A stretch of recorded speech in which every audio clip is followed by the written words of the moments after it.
Hai guys, kembali lagi di channel YouTube aku. Kalian apa kabar? Semoga semuanya dalam keadaan sehat ya. Nah, di video kali ini aku bakal bahas satu film yang seru banget nih guys. Judulnya Invisible Boy. Filmnya nyeritain tentang seorang anak yang tiba-tiba aja jadi punya kekuatan super. Tubuhnya bisa ngilang loh. Pokoknya filmnya pasti keren banget nih. Oke deh, gak usah lama-lama lagi, aku bakal langsung ceritain film ini ke kalian. Tapi seperti biasa, bantu aku dulu dengan like video ini. Pastikan kalian udah subscribe, terus nyalakan juga lonceng notifikasinya, biar aku makin semangat bikin video lainnya buat kalian. Jadi tokoh utama di film ini namanya Mickey guys. Dia semangat banget nih pergi ke sekolah, karena di kelasnya ada cewek yang dia taksir nih, namanya Stella. Saking sukanya, dia sampai diam-diam merekamin mulu video si Stella di handphonenya. Terus hari itu di kelasnya heboh nih, ada polisi yang datang. Katanya ada salah satu teman sekelas mereka yang udah ngilang selama 2 hari. Makanya polisi ini lagi berusaha nyari. Dan kebetulan inspektur polisi ini ibunya si Mickey guys. Tapi walaupun dia anaknya polisi, tetap aja si Mickey suka digangguin sama teman-temannya yang nakal. Uangnya diambil, dia dibikin jatuh. Lanjut ya guys. Ini tuh si Mickey mau beli sebuah kostum superhero buat datang ke acara Halloween. Dia sih pengennya beli kostum Spider-Man guys. Tapi karena uangnya nggak cukup, jadi ya dia terpaksa beli kostum yang paling murah. Dan di pesta itu, dia udah sempet ngobrol nih sama si Stella. Tapi semuanya rusak. Karena anak-anak yang nakal tadi nyetelin video Stella yang diam-diam direkamin sama si Mickey. Di situ Mickey malu banget dong. Karena ketahuan ngerekam si Stella. Dia jadi berharap punya kemampuan bisa ngilang. Dia pengen gak kelihatan sama orang-orang. Keesokan paginya, si Mickey masih bangun tidur dan masih pakai kostumnya kemarin itu. Tapi pas ngaca, dia kaget banget dong, karena tubuhnya gak kelihatan guys. Dia udah ganti kaca juga, tetap gak kelihatan. Terus udah dites, ibunya juga gak bisa ngelihat dia. Karena sekarang punya tubuh transparan, Mickey jadi punya ide nih. Dia mau balas dendam ke anak-anak yang jahat itu. Dia ngelemparin mainan tembakan ke gurunya. Tapi ya jadinya anak nakal ini nih yang dimarahin. Dia gerakin sebuah bola sampai anak itu kabur, karena dia kira itu hantu. Terus dia juga jadi bisa nyontek sepuasnya, karena gak ada yang lihat kan. Dan kekuatan tubuh transparan ini, dia pakai juga tuh, buat ngintipin anak-anak cewek yang lagi ganti baju olahraga. Tapi ada satu cewek yang lemparin handuk nih, dan keberadaan Mickey jadi ketahuan. Lebih kacaunya, tiba-tiba kemampuan itu hilang guys. Tubuhnya kelihatan lagi. Gara-gara ketahuan ngintip, ibunya si Mickey jadi dipanggil nih ke sekolah. Walau si ibu juga bingung, kok bisa ya anak yang ngintipin cewek? Nah, keesokan harinya, kelas itu kembali heboh nih, karena ada lagi satu anak yang hilang. Terus ini tiba-tiba aja, tubuh si Mickey mulai jadi transparan lagi guys. Panik dong, dia ini kan masih di sekolah. Si Mickey langsung kabur pulang dong. Tapi di rumah, tubuh transparan ini malah ketahuan sama adiknya. Di situ akhirnya Mickey ceritakan kalau tubuhnya jadi kayak gini setelah dia pakai kostum kemarin. Si adik bangga nih, kakaknya punya kekuatan super. Katanya harus dipakai buat nyelamatin orang lain. Mickey ngerasanya ya nggak mungkin, karena dia kan cuma anak-anak biasa. Tapi dia jadi penasaran juga sih sama kekuatannya. Dia sampai nyari tahu di komik-komik superhero. Terus ini ibunya lagi nyariin dia guys. Tapi si Mickey masih belum ngasih tahu soal tubuhnya jadi transparan ini. Dan diam-diam si Mickey ngupingin ibunya yang lagi telepon nih. Tapi dia jadi kaget banget. Karena ibunya bilang kalau Mickey itu sebenarnya bukan anaknya. Dia cuma anak pungut. Setelah ngedenger itu, Mickey jadi sedih nih. Dia pergi mainan ayunan di tepi pantai. Tiba-tiba di situ ada si Stella yang awalnya bingung banget tuh. Karena dia melihat ayunan ini gerak-gerak sendiri. Karena si Mickey kan gak kelihatan. Udah gitu, tiba-tiba si Mickey bersin. Stella jadi tahu kalau di situ ada sesuatu. Dia kira itu hantu. Tapi dia gak takut guys. Mereka malah ngobrol sambil mainan ayunan dan bikin tanda senyum di pasir. Tapi ya Stella gak tahu kalau itu sebenarnya Mickey guys. Mickey juga ngeliat dari kejauhan ada seseorang yang mandangin dia. Lanjut nih, besoknya di sekolah, Mickey ngeliat Stella gambar senyuman yang sama kayak mereka gambar di pasir kemarin.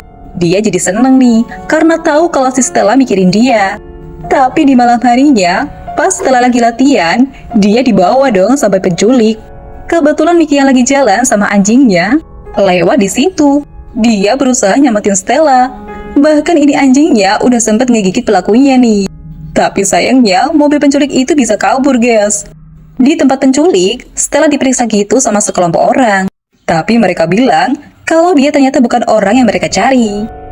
Dan akhirnya Stella digabungin nih sama dua temannya yang kemarin hilang juga.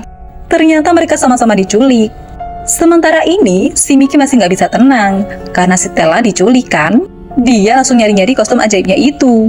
Tapi ternyata lagi dicuci dong sama ibunya. Terus pas dicobain nggak ngaruh, guys. Tubuhnya si Miki nggak bisa ngilang. Dia kira ibunya yang rusakin kostumnya. Miki marah banget dong. Dan anehnya, kemarahan itu bisa sampai mecahin kaca. Karena kesel, dia akhirnya pergi menuju pantai. Tiba-tiba di situ disamperin nih sama seorang pria. Ini tuh orang yang kemarin mandangin dia dari jauh itu. Ternyata pria ini punya kemampuan baca pikiran, guys. Dan yang bikin lebih kaget, dia bilang kalau dia tuh ayah kandungnya Miki. Di situ ayahnya cerita kalau mereka sebenarnya asal dari sebuah kota kecil di Rusia. Suatu hari di sana ada sebuah ledakan nuklir. Dan setelah itu, sebagian orang tiba-tiba aja berubah jadi punya kekuatan super. Ada yang bisa gerakin barang, ada yang tubuhnya bisa melar, ada yang bisa terbang, pokoknya macam-macam deh.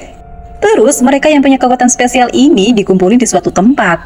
Dan kemampuannya dipakai untuk perang, guys. Nah, tapi orang-orang yang berkekuatan super ini katanya punya kekurangan. Mereka katanya seharusnya nggak bisa punya anak.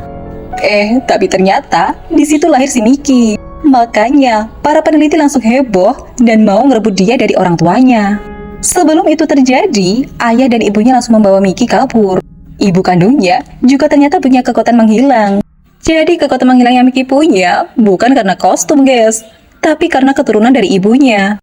Nah, di situ si ibu pakai kekuatannya untuk menghalangi orang-orang yang mau ngerebut anaknya itu. Dan si ayah lanjut ngebawa Miki pergi. Tapi sayang, orang-orang jahat di situ berhasil ngalahin ibunya. Terus karena ayahnya punya kemampuan baca pikiran, dia jadi bisa ngeliat kalau di situ ada seorang polisi wanita yang hatinya baik. Makanya orang itu dia pilih jadi ibu angkatnya Miki. Dia taruh bayinya di depan rumah itu. Tapi katanya sampai sekarang orang-orang militer itu masih nyari keberadaan Miki yang spesial. Mereka sambil nyulik anak-anak di daerah itu. Sebenarnya yang mereka cari itu Miki. Terus si ayah bilang kalau situasi di situ lagi bahaya. Mereka juga harus cepat-cepat pisah biar nggak ketahuan. Sebelum pergi, ayah juga ngasih sebuah kostum khusus buat si Miki. Sementara ibu angkatnya ini juga mulai panik dong karena anaknya nggak pulang-pulang. Tapi akhirnya polisi berhasil nemuin dia di tepi pantai. Terus Miki dibawa pulang nih. Tapi pas lagi ngobrol sama si polisi, Miki sadar kalau di tangan pria ini ada bekas gigitan anjingnya kemarin.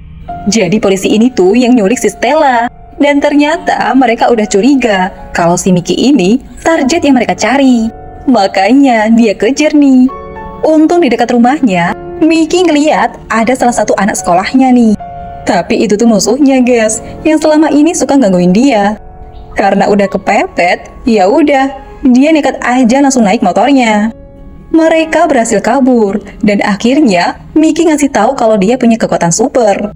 Miki juga ngasih tahu kalau dia udah tahu siapa yang nyulik teman-teman mereka. Sementara Stella dan dua anak lainnya yang diculik ini lagi berusaha kabur nih. Stella berhasil naik ke atas dan dia lihat ada lampu di situ. Dia bikin tanda senyum kayak waktu itu. Dan dia berharap sosok yang gak kelihatan itu nyelamatin dia. Pas banget, guys, si Miki ngelihat ada senyum itu.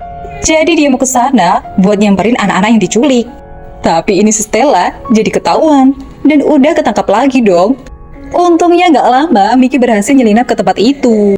Dia pakai kekuatannya tak terlihat. Setelahnya Miki akhirnya berhasil ngeluarin Stella dan juga dua temannya. Dia juga nunjukin dirinya yang sebenarnya. Di situ Stella baru tahu kalau itu tuh si Miki. Setelahnya mereka langsung mau kabur keluar nih. Tapi Stella bilang kalau di situ masih ada seseorang yang harus mereka selamatin. Miki akhirnya ngikut. Tapi ternyata dia malah dibawa ke hadapan orang-orang jahat yang ngincer si Miki. Ternyata pria tua ini punya kemampuan mengendalikan pikiran. Makanya dia tadi bisa ngendalikin Stella buat manggil si Miki. Bahkan dia juga ngendaliin si polisi supaya bisa nyulik anak-anak. Di situ Miki diancam, guys. Dia dipaksa harus ikut sama orang-orang jahat ini. Kapal mereka udah mau berangkat. Tapi tiba-tiba aja Miki ngeluarin kemampuan lainnya. Ternyata selain bisa ngilang, dia juga bisa ngegerakin barang. Bisa ngelempar, bisa ngancurin barang. Si Miki berhasil pakai kekuatannya itu untuk ngalahin orang-orang yang jahat. Dan kabur sama si Stella. Dan mereka berhasil selamat nih. Setelahnya orang-orang pada kagum sama kekuatan super yang Miki punya. Tapi ayahnya bilang kalau dia bakal pakai kemampuannya untuk ngapus ingatan orang-orang soal kekuatan supernya Miki. Karena kalau mereka tetap tahu, yang ada nantinya Miki bakal terancam bahaya. Sebelum ayahnya ngapus ingatan orang-orang, Miki akhirnya nyatain perasaannya ke Stella, guys. Dan ternyata Stella juga suka sama si Miki. Habis itu, si ayah mulai ngapusin ingatan orang-orang dan pergi lagi ninggalin daerah itu. Setelah ingatan orang-orang dimanipulasi, mereka akhirnya ngira ibunya Miki yang polisi ini nih yang nyelamatin anak-anak yang diculik. Dan walau bukan ibu kandungnya, tapi Miki jadi sadar, guys, kalau ibunya ini sayang banget sama dia. Di sekolah, Miki juga udah gak takut lagi dong sama anak-anak yang suka gangguin dia. Dan dia juga sekarang udah berani nih nyamperin Stella. Walau ya dia harus mulai dari awal, karena Stella nggak ingat sama sosok Miki yang punya kekuatan super. Ya, itu tadi ceritanya, guys. Gimana? Seru kan? Kalau kalian suka sama video ini, bantu aku dengan like, komen, share, dan nyalakan lonceng notifikasinya, biar kalian nggak ketinggalan video terbaru dari aku. Sampai jumpa di video selanjutnya. Bye-bye!